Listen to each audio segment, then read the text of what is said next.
But before we get started, I just want to kind of go over a few little details that that you need to know before we start our program.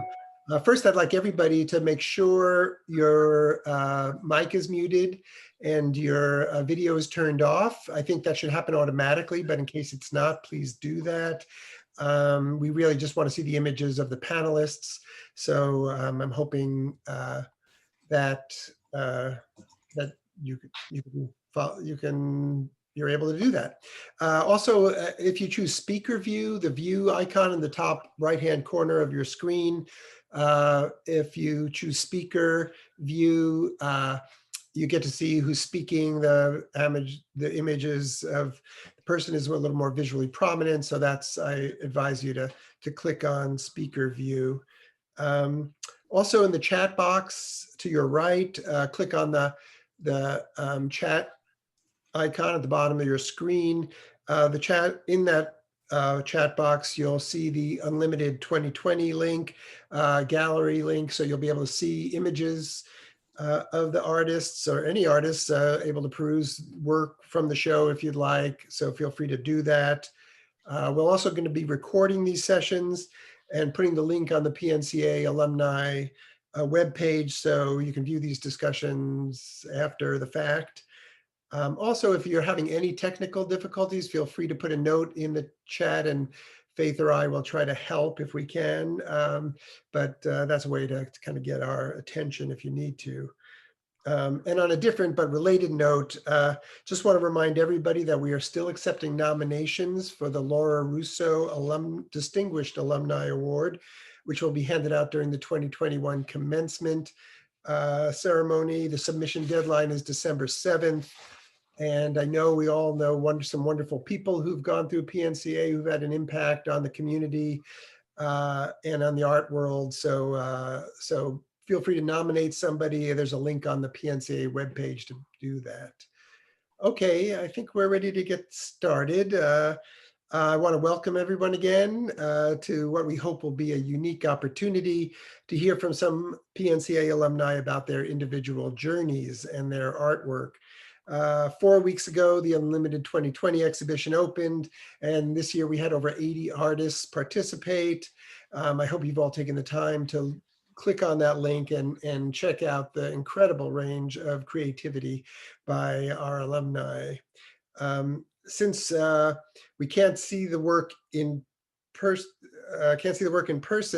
the idea of doing these panel discussions was a way to bring the exhibition to life, to put some faces to the work, and maybe be inspired by those who continue to develop their creative voice. My name is David Cohen, class of 1983. I'm excited to help facilitate these conversations and create a platform for these artists to tell their stories. My experience at PNCA had a profound impact on my life and career pathway, as it has for many of you in the audience today. As we listen to the artists participating in this series, I hope we can get a glimpse into the diversity of expressions and directions that each person's PNCA experience has helped provoke. We lined up 25 alumni over the 5 weeks, and we've appreciated that you've taken the time to tune in and be part of today's event. So now the panel. Today we have with us 4 alumni: Amy Conway, class of 2013, John Summerson, class of 2016, Maggie Rose Condit Summerson, class of 2016, and Brittany Rudolph, class of 2019. As a way of introductions and getting to know the artists who are with us today, I thought maybe I'd ask each of you to start with maybe a short story about how you ended up here today. And so what we'd like you to share briefly is sort of the broad arc of your journey as a creative. Why don't we start with Amy? All right, hello. It's lovely to be here today. My broad arc is probably that I have always used art as a way of expression and communication. I struggled a lot with actual, like, verbally speaking, both and just communicating clearly when I was younger and through my life. So art has always been a way that I figured out how to get my feelings out, how to express things, how to really like dig through ideas and communicate them on a broader way. I started going to, I was kind of a non-traditional student. So when I finished high school in 99, I just kind of went in and out of undergrad for 11 years, basically traveling, coming back to school. I could never pick a thing to study. I wanted everything. I wanted to learn all of it. So I ended up at PSU eventually getting an undergrad, a double BS in art practices and social sciences, and basically applied to PNCA while I was still a student for the MFA in Applied Craft and Design program that was then hosted by Oregon College of Art and Craft and Pacific Northwest College of Art. And I started that in 2011 and finished in 2013. And that was a really good time for me. I went to school kind of, again, always deciding to do it my own way. I had 2 small kids and it was chaos, but it was pretty magical. And since then, I've been continuing my art. It's changed a lot. I've gotten a lot more into interactive, performative, video, relational sort of work, and gotten into comedy. So I do a lot of comedy as a improv comedy, mostly as a creative expression, and creating shows and producing and mixing elements of art and performance. I think that was faster than 3 minutes, but I think that's my arc for now. Yeah, great. Thanks for sharing. Interesting that you felt you had challenges verbally, but you do comedy. So Yeah. anyway, maybe we'll loop around back to that. John, why don't you share your story? Sure. I was also a non-traditional student. I graduated high school in 2005, and I didn't go to art school until I was 25. I went to community college and managed to get a 2-year degree in 5 years. But I spent a lot of time doing other things. I did a glass apprenticeship. I played a lot of music, and I worked some very menial jobs, and had a lot of fun. But I wasn't really. I was trying to figure out what I was hoping to do. But PNCA was always on my radar. I grew up in Washington State, and I loved Portland, so I thought I'd apply to the school. So I started there in 2012 as an illustration major, but then got really interested in animation after taking time arts. So I switched into animation and started working in the animated arts program, and graduated in 2016. Being a non-traditional student, going to community college first was a really wonderful thing. And I'd do it the same way again if I could, because I was in class with all these really interesting people. Like, we had recent like veterans or people in their 90s, and like interesting folks who were like coming from all walks of life that you got to hang out and work with, and doing a variety of coursework. And that was really great fun. And it was also, I could afford it. I could work at the same time. But PNCA was amazing because it was like this high level, like I was making animation, but I was really trying hard to make like dumb cartoons, like comedy cartoons. But that's not how it works in animated arts or PNCA at large. They make you read and write things. And so I sort of learned a lot more about animation as a medium, and I got really interested in nonfiction. So I wrote my BFA thesis about nonfiction and fiction, parsing that in animated work. And that sort of stuck in my mind as sort of like a central part of my practice, making these like, telling true stories with animation. After I graduated from PNCA, I worked for a few years as a commercial artist, and then for a year at PNCA as an admissions counselor, where I met Maggie. And then I headed off to London for 2 years to do a master's degree at the Royal College of Art in documentary animation, which I've just finished. So since finishing that degree, I've made a couple of films, also sort of in that realm of nonfiction and documentary animation. And otherwise, I've been working as an animation director, most recently finished a music video for Aesop Rock. So that's what I'm doing at the moment. Cool.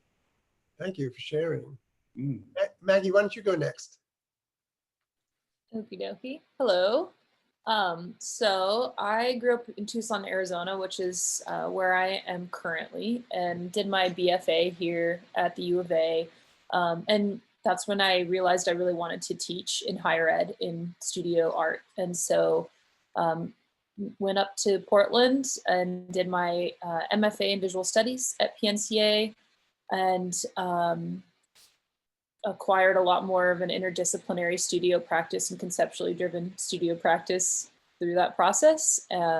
It's interesting that you said, Amy, that you're interested in comedy and performance, because my MFA thesis, I did a lot of stand-up and improv as sort of preparation for the performance work I was doing.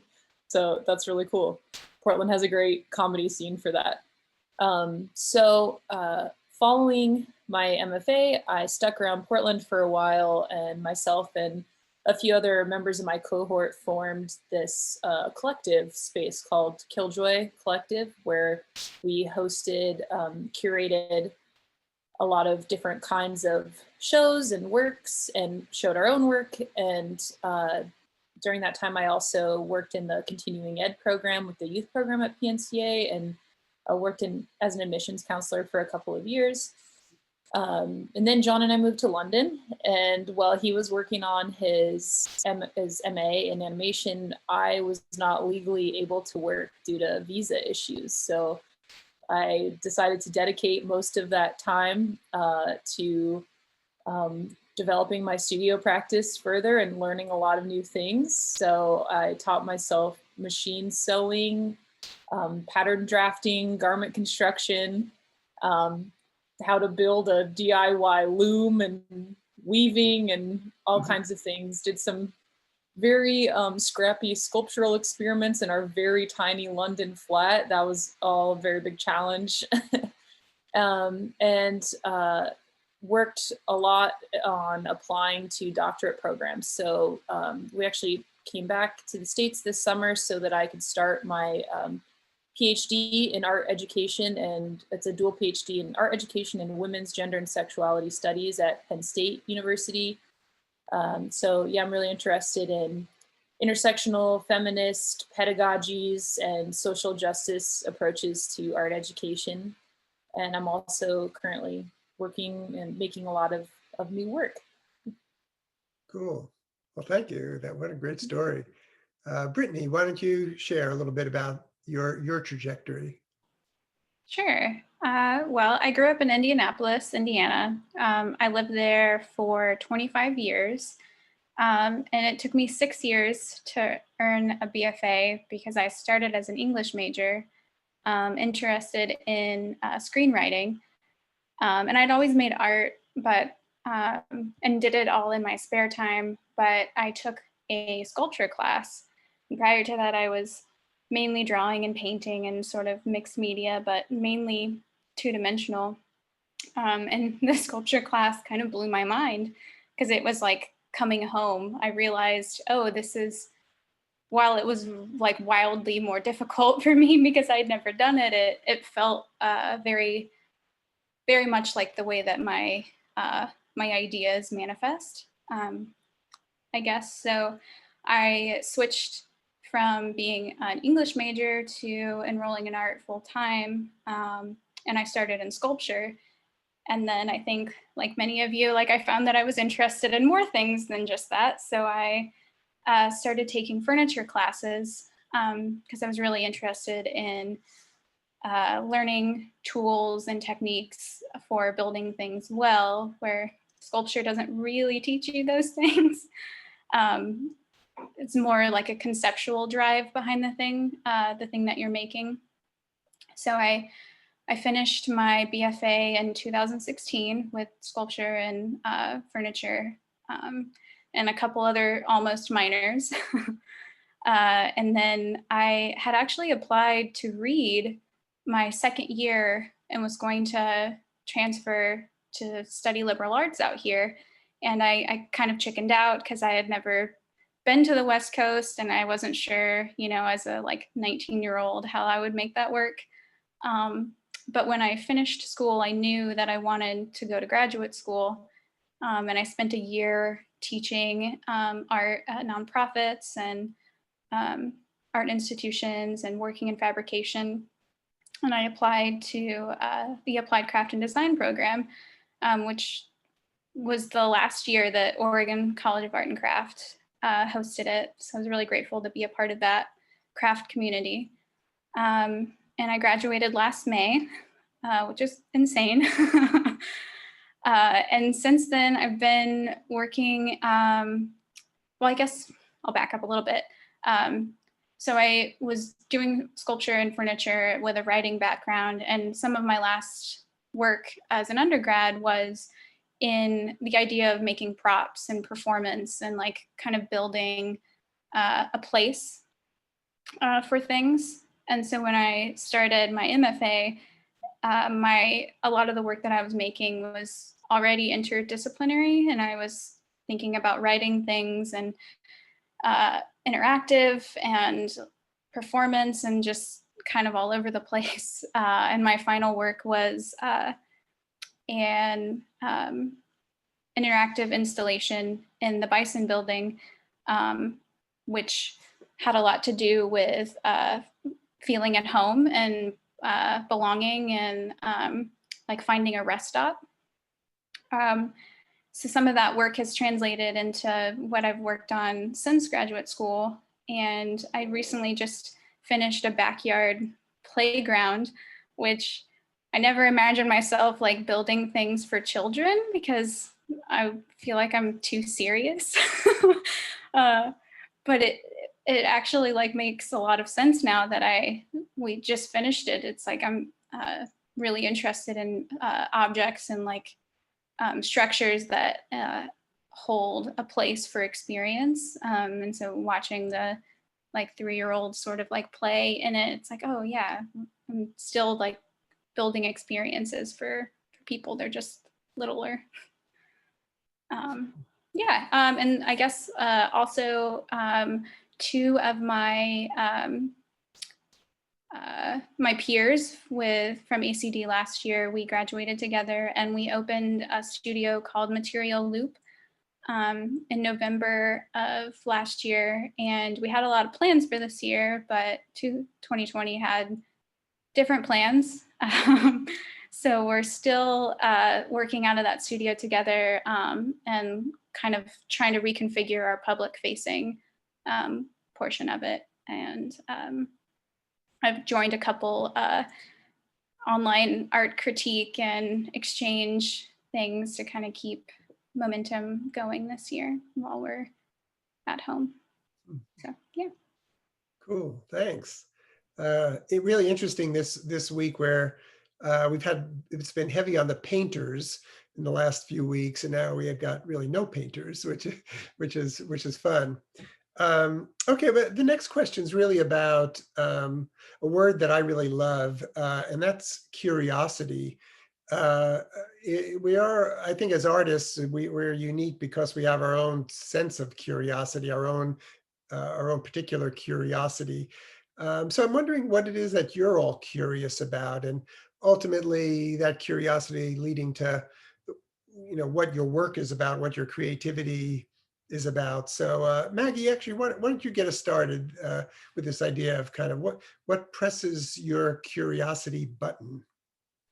Okie dokie, sure. Yeah. So a lot of my work, maybe I'll just screen share so you can see.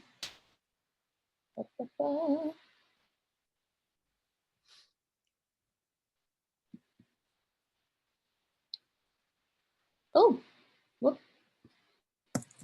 There we go. Is this working? Yes. Okay, great. Thank you. So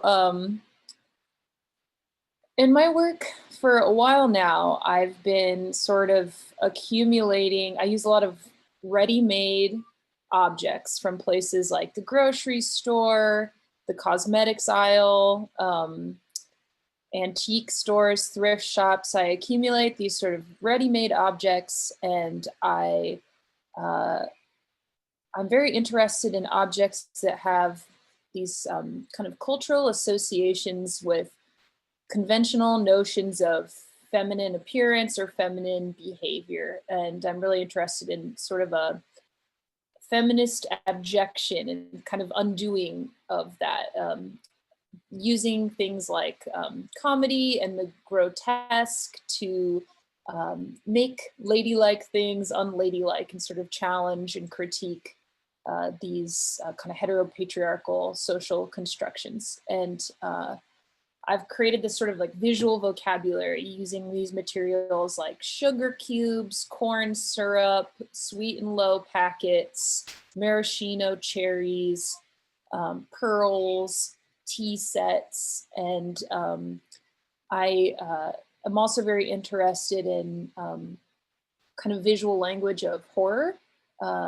So it's sort of a feminist appropriation of visual language of body horror.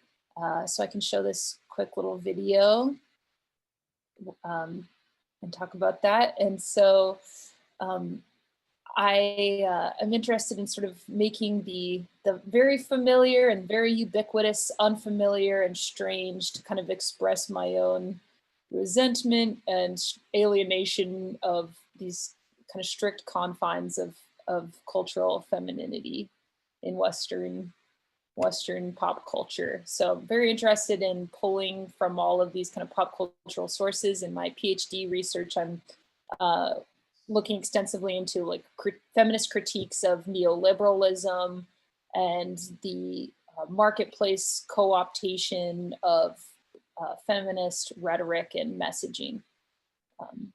So that's what I'm currently interested in. That first kind of still life piece I showed you was actually based on a Dutch painting genre called vanitas from the 17th century that I recently learned about. That it's this accumulation of still life objects that are meant to remind the viewer of their own mortality. And so there's like all this kind of messiness presented, broken glass and skulls and sort of bodily material. Yeah.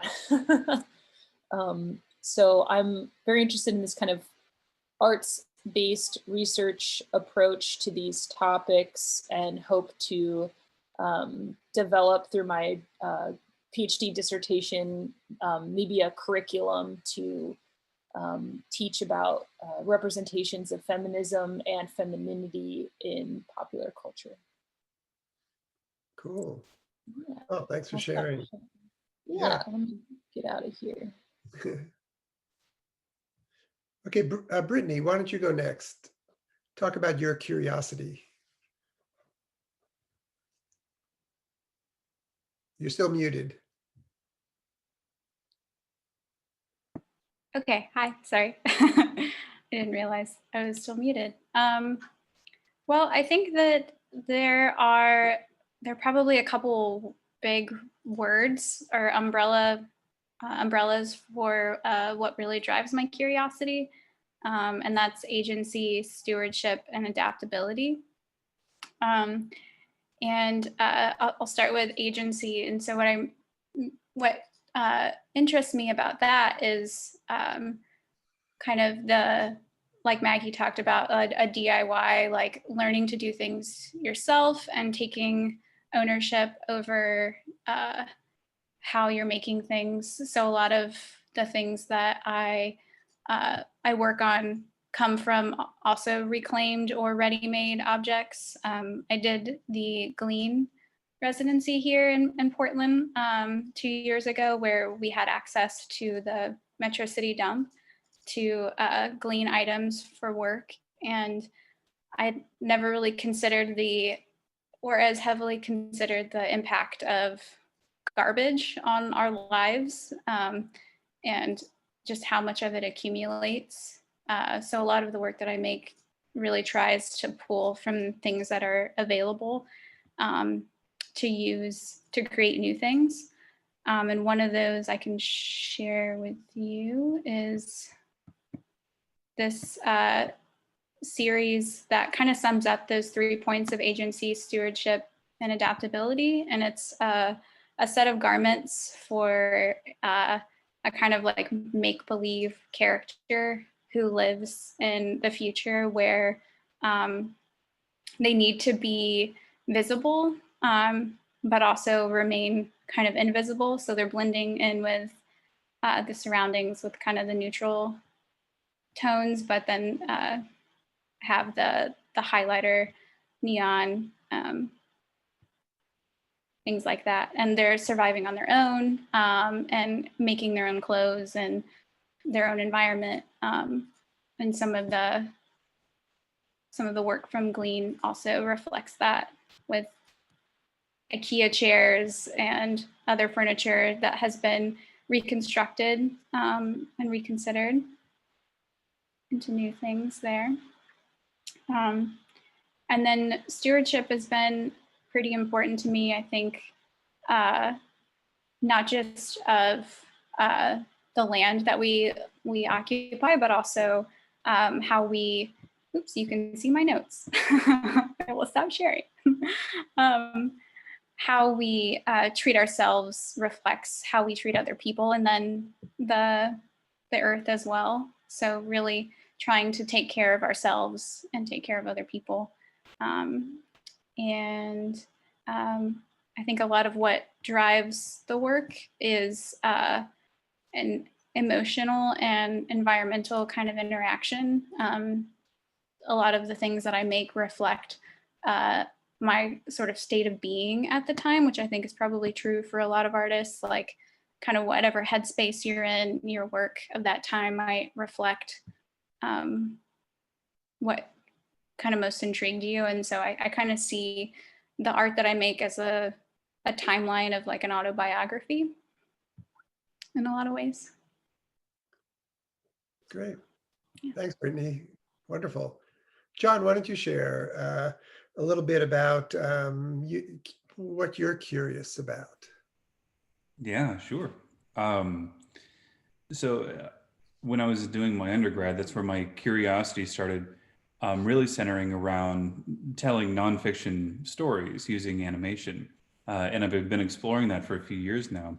And I'm still so curious about what like a fully fabricated images can do to a nonfiction story, a true story. And how that sort of collides with an era of, I don't know, post-truth or disputed facts, or even what, how you want to describe what a fact is or how it operates. And one of the ways that I've been exploring that more recently is through stop motion animation, where I come from painting and drawing, more specifically illustration, like comics and that kind of thing. And a lot of my work in my undergrad was 2D drawn animation. But since leaving PNCA and doing some commercial work largely as a stop motion animator, I learned it works a little bit more. But then in graduate school, I started exploring like these objects and what they can do to tell true stories. So I'll share a screen briefly here. Yeah, let's do that. This is a film I made called 15-2, which is about my grandparents, my maternal grandparents. They've both since passed, but they had this amazing relationship. They were married for 67 years. And they made time for each other every day to play cribbage, which is what this game is. And so I thought it was a nice vehicle to sort of use to describe the relationship. So it's a very short film. It's actually my mother speaking about her parents, my grandparents, about their relationship and how these two little pegs sort of move along. And I really enjoyed how it's kind of like, if the objects in the room are full of ghosts, what would happen if you unleashed them for a moment, if they could run around and tell some stories? So here they are sort of conflating the tabletop with Glacier National Park, which is where they met in 1947.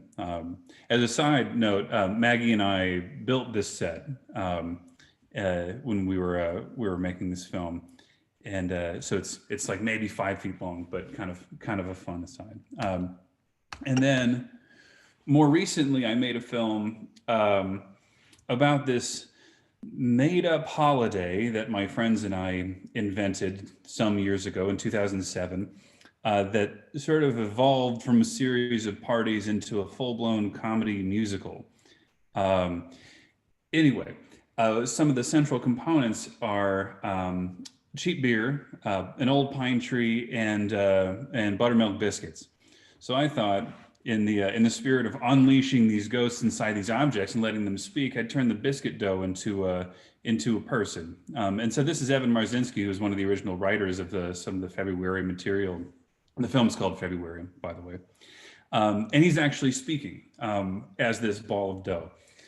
So I'm really enjoying conflating these sort of tangible spaces, these objects with people speaking and with history and with nonfiction, and braiding it together into sort of a visual essay of some kind. I want to get a sort of a greater truth than like really direct reportage of, who, what, where, when, why. And speaking of conflating some spaces, I think there's a space for performance as well. Here's me performing in the bar at the Royal College of Art. And so this is also part of the film. I wanted to smash together as many spaces as possible to, it's like, it's the play within a play. This is like this really bad performance in a film about, an actively bad performance, which is about something else. And so that's what I'm really curious about, is when you mediate nonfiction, when you mediate what actually happened, I guess, so many times in so many ways, what other stories can you tell, or what other ways can you tell it? That's what I'm really curious about these days. Great. Wow, wonderful. Thanks for sharing. Amy, why don't you talk a little bit about what inspires your creations?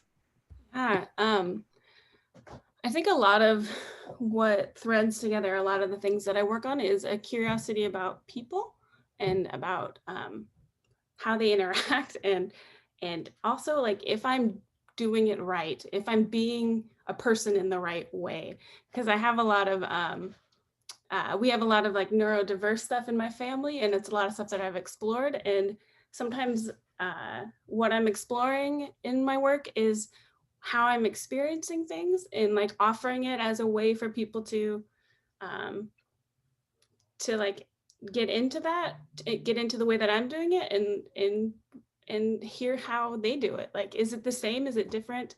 Am I on the same page as you? Are we, I don't know. So I like to kind of play with and explore relationships in that way. I also like kind of on another thread do, as I mentioned, a lot of comedy stuff. And that's, I feel like I have work that is creating space for other people to be and to be creative. And there's work that where I'm trying to like figure out how I fit into the world through this, or how my family does.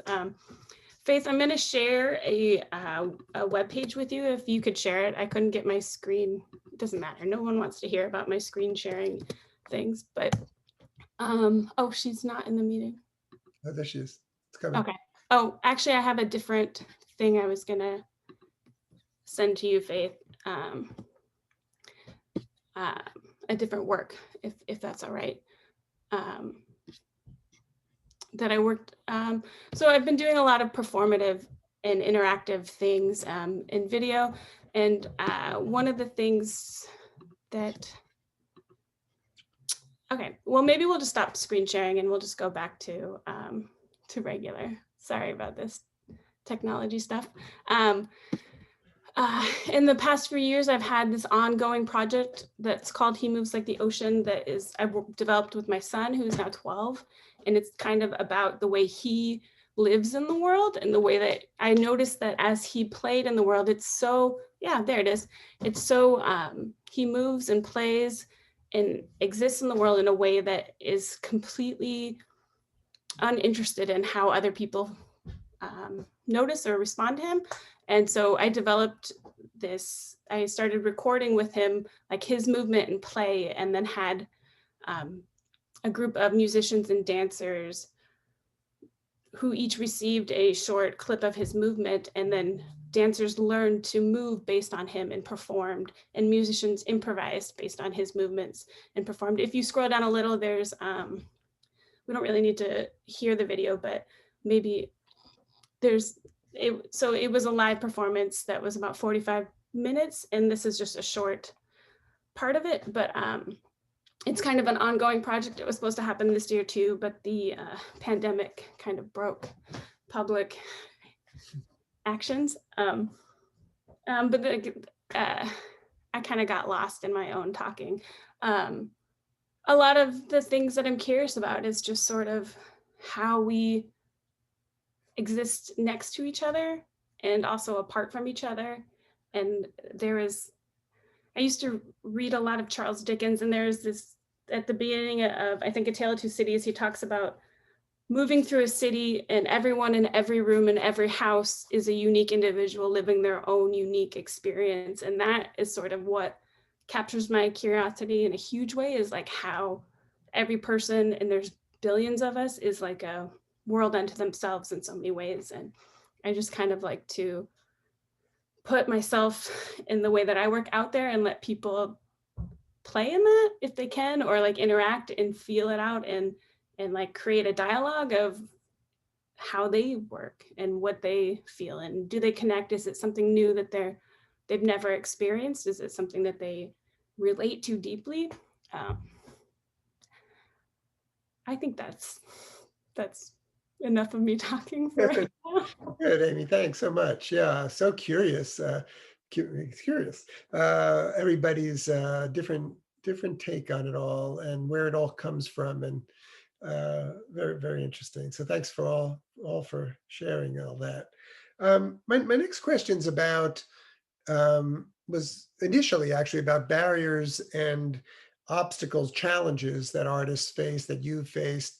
But in posing the question, I also realized basically what artists are people who overcome challenges, that we're faced with zillions of challenges every day in the studio. We get up, we get past them, we figure it out. So I also want to throw out there that if you want to talk, I'd like to hear about challenges that you've perceived, but also opportunities, that all those challenges we seem to be able to turn into opportunities. So your choice: barriers, challenges, opportunities. Would love to hear from all of you your thoughts about that and how those might have impacted your career or shown up in your careers so far. John, actually, why don't you get us started? Yeah, sure. I'm going to shock everybody by saying one of the really typical barriers that I think I have and a lot of other artists have to making work is money. Is being able to afford to have the time to make personal work.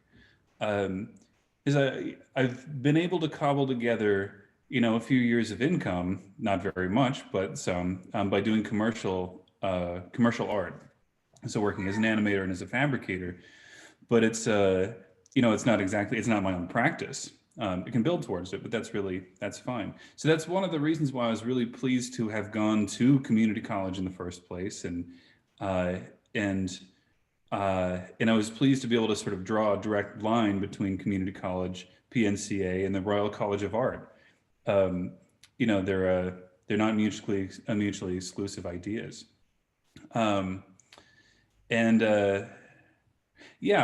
Cash and resources, I guess the other thing I would add before somebody else adds to this is switching hats is very difficult. Moving from a commercial minded practice where it's like fast, and typically in my line of work, into a space where I'm thinking critically again, where I'm like researching and writing and I'm thinking really openly and all this. That's a really difficult transition to make quickly. And I can't really do it in a day, I'm finding, where it's like, oh, great, I've got an afternoon off. I can go work on my own practice. I usually sort of just stare vacantly for a while, which is kind of like working on my own practice, but it's not as productive as I was typically hope. So those are some barriers that I've encountered and try and figure out unique ways of overcoming. Great. Yeah, thanks for sharing. Brittany, why don't you go next? Yeah, I think similarly, the money to have the time to have the space. I really gave a lot of my first few years in school towards teaching and building towards becoming a fabricator, to have a professional career outside of sort of the pressure of being a full-time artist, because I think that a lot of folks, like, that's can feel overwhelming, and for the first while, if you don't have the resources to kind of pad yourself, it's not very comfortable. But then that meant that when I transitioned out of school before graduate school, I like John felt like I couldn't transition from having the day job to the free time and being in that mindset. Like, I wanted results much sooner than my process actually allows. And I've really tried to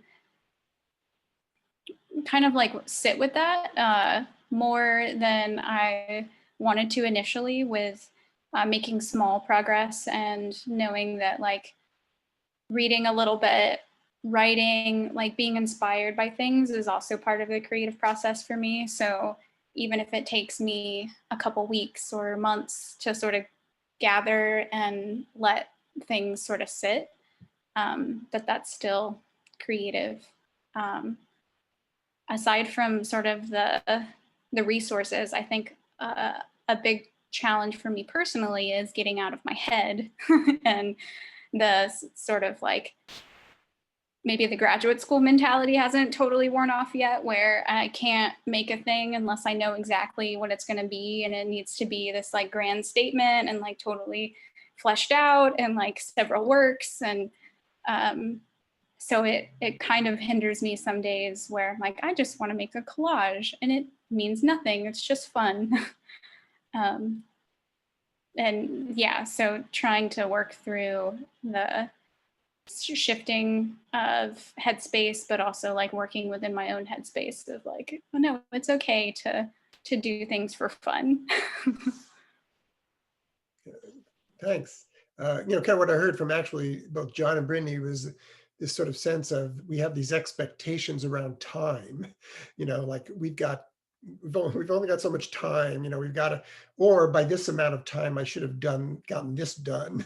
It's really interesting that we're not a little more understanding, acceptable, generous with thinking about time and letting time just happen in its own way. Anyway, that's a whole nother story. Amy, why don't you share a little bit about challenges or maybe opportunities that you've experienced? Yeah, sure. Well, maybe I'm taking this in a slightly different direction, but like the piece that I put into the Unlimited show is about like the challenge I mentioned earlier of communicating. And David, you brought up comedy, and I actually started doing comedy so I could speak better, so that I could like learn how to let words get out of my mouth without stopping them or without them getting so jumbled. But so the tongue twister piece I worked on last year, and I, along with a couple other ones that were all just about sort of this like struggle to verbally communicate and like let things out.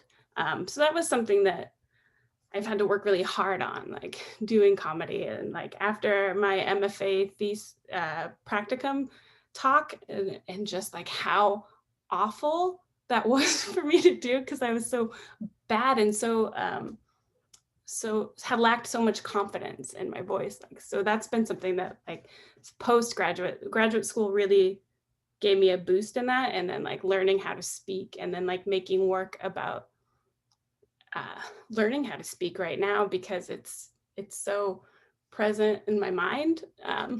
Learning how to communicate, and like the rules that society has decided about the right ways to communicate and the wrong ways, and how we have to enunciate or not. And all these things are super fascinating, which I think I'm breaking away from the question a little bit. But it's kind of related. Yeah, so that's been something, is a lot of my work is figuring out like how to deal with my own issues in a very open way. And so like, and the reason also with the piece that I put in is I worked so hard and so long to figure out how to get all these different videos in these boxes.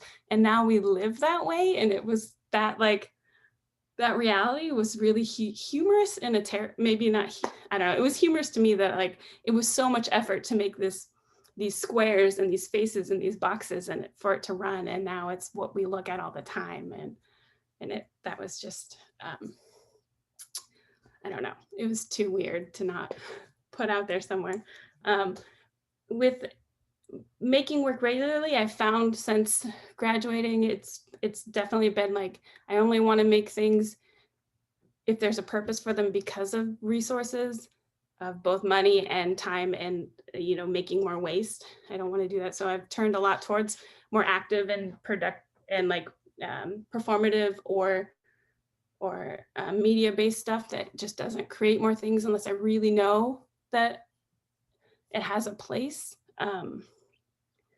But, you know, working around having kids and has always just been like a way to figure out how to use your time. And it's always a process of like learning how to switch back and forth and come in and out. And especially everyone being home right now, you just don't have any time. I don't know. That's enough. Yeah, good. Yeah, no, thanks for sharing. That's great. Maggie, why don't you talk a little bit about challenges and opportunities? Sure, yeah. So I definitely am presented with the same kind of time and resource concerns as everybody else has mentioned. In my own practice, something that I sometimes struggle with is the work that I make isn't really about like immediacy. It's a lot of you know, I've like, got a million ideas written down of things I would like to make, and then there's obviously resource obstacles. I require like a lot of space, a lot of equipment. I utilize my own body in the work quite a bit, and so I'm constantly roping John into being like my videographer and helping me, because in the past I would just have to try to, you know, shoot photos and videos of myself alone, which I didn't really have the right equipment to be doing that well. So that's pretty difficult. But in terms of like immediacy, I sometimes wish that, you know, it was like I had a painting on an easel in a studio that I could just walk in and start working on whenever I wanted. But that's not really how my projects manifest. It's tons of planning, accumulating objects from all different places, finding things on Craigslist and driving out to get them, which is fun in its own way, but it's not necessarily that like satisfying kind of sense of just sitting and working on something for a while, like more kind of process oriented work. So when I was in London and didn't really have, you know, big studio space or any of our equipment that was left here in the States in storage, when I learned how to sew and draft patterns to make clothes and things, that was like a pretty fun new way to work and good solution where I felt like I could sit and enjoy just making something for a while, rather than, you know, having something just live in my notebook for like a year before I could realize the project. Yeah, so I think it's important to kind of, it's like you were saying, Brittany, sometimes you can just make things for fun, and then that can actually lead to kind of new discoveries. Great. Yeah, thanks. Kind of our last question is really about PNCA and the art school experience. And each of you kind of went through it in a different way. But wondering if there's kind of one thing that came out of your experience at PNCA that's sort of stuck with you, that shaped you, that that influenced the way you do what you do. Yeah, if you could think about that a little bit. Brittany, actually, why don't you get us started with that one? Well, I wrote notes for this beforehand, and the first thing that I wrote down were the trips to the desert that the ACD program facilitated. The first one was the fall before my final semester, and we went to Joshua Tree and visited Noah Purifoy and I'm blanking on all of the names of things that we visited, but the high desert test sites. We visited the former chair's residency, Heidi Schwegler. And there's just something about, I think, getting the ability to get out in the middle of the the school term into an entirely different landscape that for my own practice has always been really invaluable, but during school it's not usually feasible for time and money and just sort of like, oh, I have to work on these projects. But because it was a school facilitated trip, it was really nice that it was like counted towards all of the things. And then I returned again for to do a design build with Heidi. And I think that the work that I submitted for Unlimited came out of those trips of just driving through the hills and the mesas and kind of the parallax effect that happens as you like move around an object, and is sort of what created the work that I made, and some of the ideas I've had about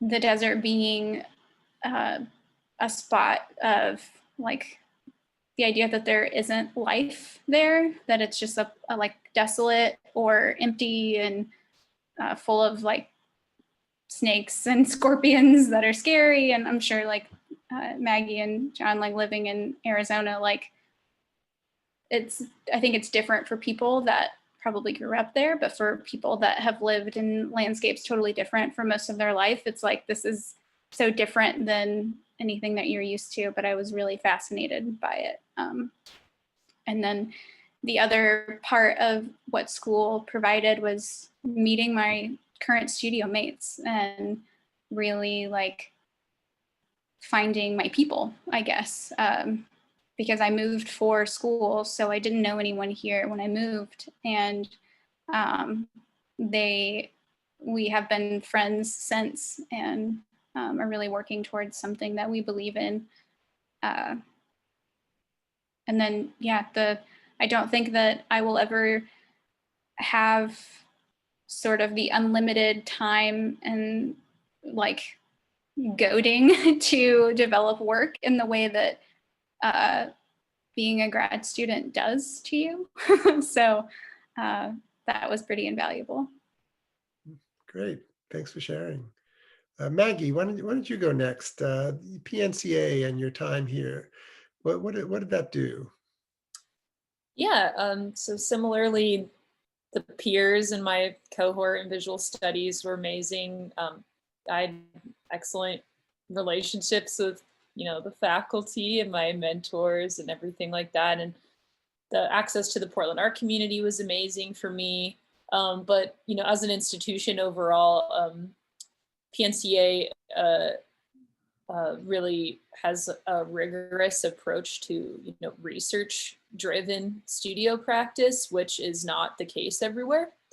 And so trying to, really maximize like your craft while also making interesting and unique work that, has a purpose and has a kind of an intellectual underpinning that really affected me. Before I got to PNCA in my undergrad, I was making work that I just don't care about now. It wasn't great or interesting or anything. I was just kind of exploring. It really took my MFA to get me in the zone. Great. Yeah, great. Thanks for sharing. John, why don't you talk a little bit about the PNCA experience? Yeah, happily. Yeah, I mean, of course, your peers, the cohort that I gained in my undergrad at PNCA is amazing because I still talk to them all the time. I work with them often, and they offer some really valuable feedback because they understand my work, better than I do a lot of the time, which is extremely valuable. But at PNCA, I learned, hi, Kat. I really learned how to speak about my work, how to think about it. I learned how to walk and talk in the art world. I had no idea how that worked before I got to PNCA. And because it was so rigorous and so research focused, that shifted my entire trajectory after that. That's how I got interested in nonfiction, which requires a ton of research and that kind of critical eye. And because I had that vocabulary and that sort of ability to, sit and critique and think critically and speak about work, by the time I got to the RCA, I hit the ground running. It was like no problem. Where it was kind of a new concept, having sort of a research focused program for some people who had been, working a little bit more practically, where it's like, here's how you make an animated cartoon, for kids or whatever, or commercial purposes. So the PNCA really elevated my work. It sent my practice into a new space that, capital A art, animated art, like that kind of thing. And that's extremely valuable to me. Great, thanks. Amy, why don't you go? PNCA and your time there, what did it do for you? Yeah, you guys all kind of already touched on a lot of it, like meeting people and being in that cohort was super valuable. Being in the Applied Craft and Design program, I really learned from people using different materials a lot, because we were all doing a lot of different types of art and craft and making next to each other. And so that was really invaluable to me, to feel like I could explore other things. And, being someone who's interested in everything, like I could just touch everything in this space and all the different ways that people made, which was super valuable. Also, it did really, like, being in that program really helped me grow to understand myself as an artist better. So that was super valuable. And to feel like I could say I was an artist and be more confident about that. Also the research, like, I love research, and it's so meaty. Like, you chew on like all this information and it informs everything, and just being in an environment that you could like build up your work and that was wanted was really valuable too. Yeah. Great. Well, it's wonderful. Actually, even though there were similar points, very different perspectives on your time at school. Thank you for sharing that. I heard a lot about community, connecting to community, but also being able to articulate confidently, what it is we're trying to say, even though in the beginning, I'm sure we weren't so confident, but just this, getting to that place of confidence and articulation, so important once we leave that comfort zone. Anyway, it's 1 o'clock. It's I think we've got time for today. I want to thank everybody, for all 4 of you for sharing. It's courageous of you all to do this, and enlightening for the rest of us to listen in, and hopefully for each of you. So thank you for your time today, your willingness to share your ideas and stories. I hope people will check out the Unlimited 2020 show, the web page, the gallery page, see the work. It's really amazing how much creativity is still happening with the PNCA alumni. And I'm hoping next year we'll actually have a real space and art up on real walls, and we can actually build some community together in a physical space. Once again, fingers crossed we'll be there next year. So I also want to one more time remind people about the Laura Russo Distinguished Alumni Award, December 7th deadline. Please nominate someone. We've got some great nominations already, but there's still some time. So think of someone who's worthy, and we'd love to consider them. So thanks for that. And again, thanks for everybody for being here today, making this a kind of a meaningful event for our panelists, also for the school and for the greater art community. So thank you all, and have a great weekend. Thanks for hosting. Yeah. Thank you. Thank Happy you. Halloween. Happy Halloween. Happy Halloween.